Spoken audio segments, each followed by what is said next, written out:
From southern Beirut, thousands gather at the very site where 1 year ago, a single Israeli airstrike claimed the life of Hezbollah's longtime leader, Hassan Nasrallah.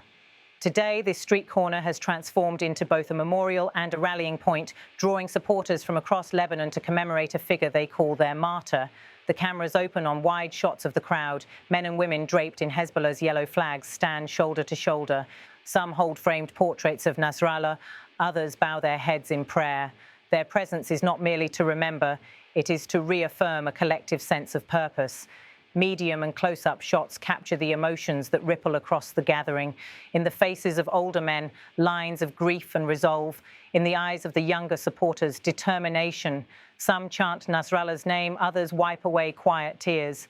For many here, the September 27th strike that killed their leader was not only a military blow, it was a personal loss. Near the heart of the gathering lies a line of symbolic coffins, black, draped with Hezbollah flags. Each one bears the name of a commander or fighter who died alongside Nasrallah in the strike. Supporters move forward in turn, placing bouquets of lilies and roses across the coffins. Nearby, posters display images of the slain leader and his men. Together, these symbols embody both grief and defiance, a visual promise in the eyes of the mourners that their struggle continues. Cameras linger on flowers laid at the very spot where the missile struck. Overhead, posters of Nasrallah look down from makeshift memorial walls. The site itself, part crater, part shrine, has become a focal point of remembrance. As the crowd thickens, chants echo through the streets.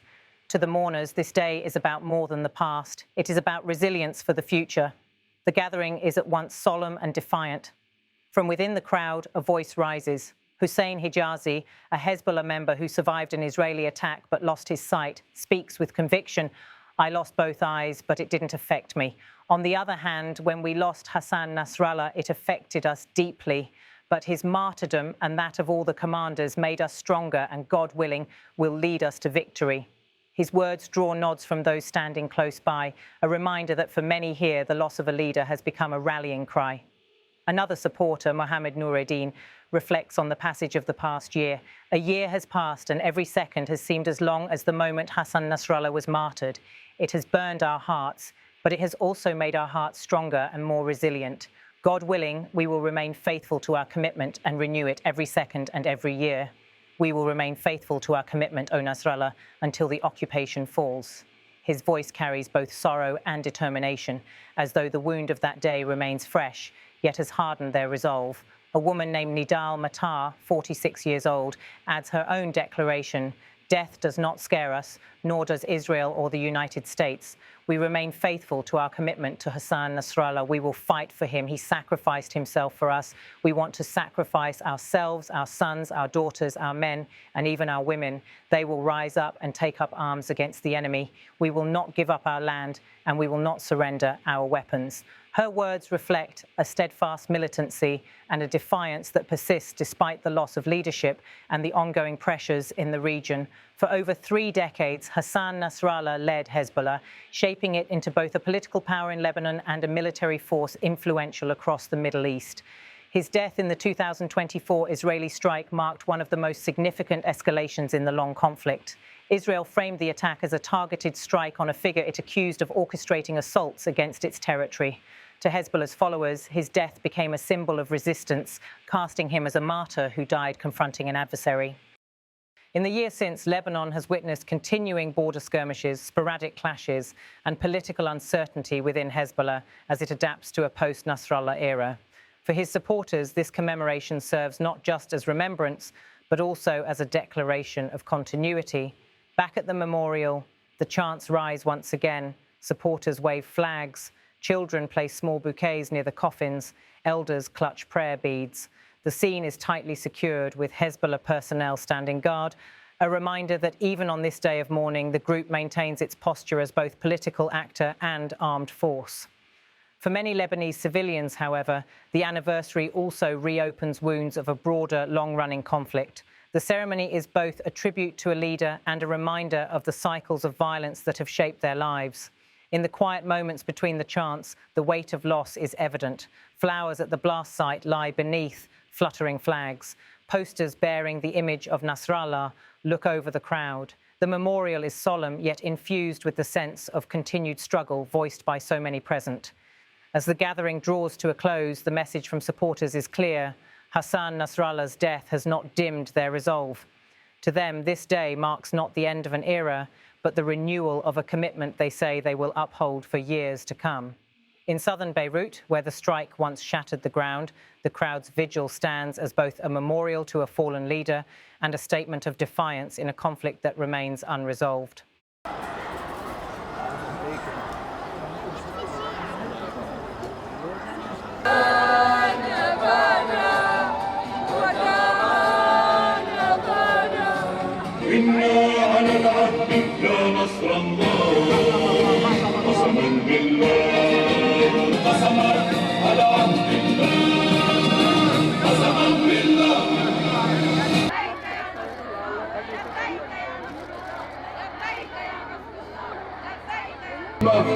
وصوتك فينا بنادق النصر القادم أنت وصلت قدس مبتسم يتلوك النصر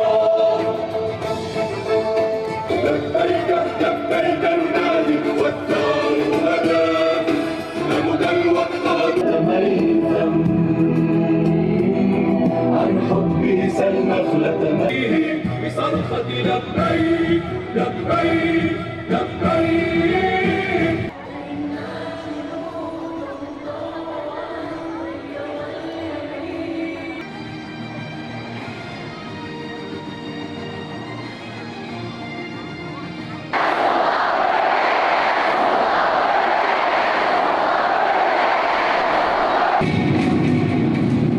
ومهما فعلت حكومة العدو ما فعلت خلال الشهر الذي مر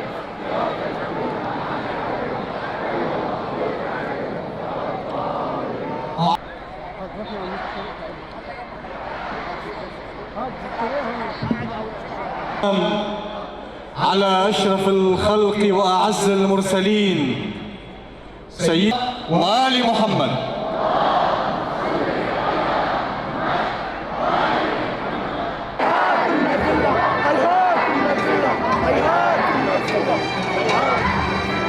I lost both eyes, but it didn't affect me. On the other hand, when we lost Hassan Nasrallah, it affected us deeply, but his martyrdom and that of all the commanders made us stronger and, God willing, will lead us to victory.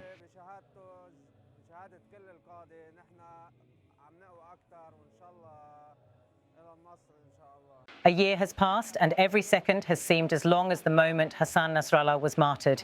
It has burned our hearts, but it has also made our hearts stronger and more resilient. God willing, we will remain faithful to our commitment and renew it every second and every year. We will remain faithful to our commitment, O Nasrallah, until the occupation falls.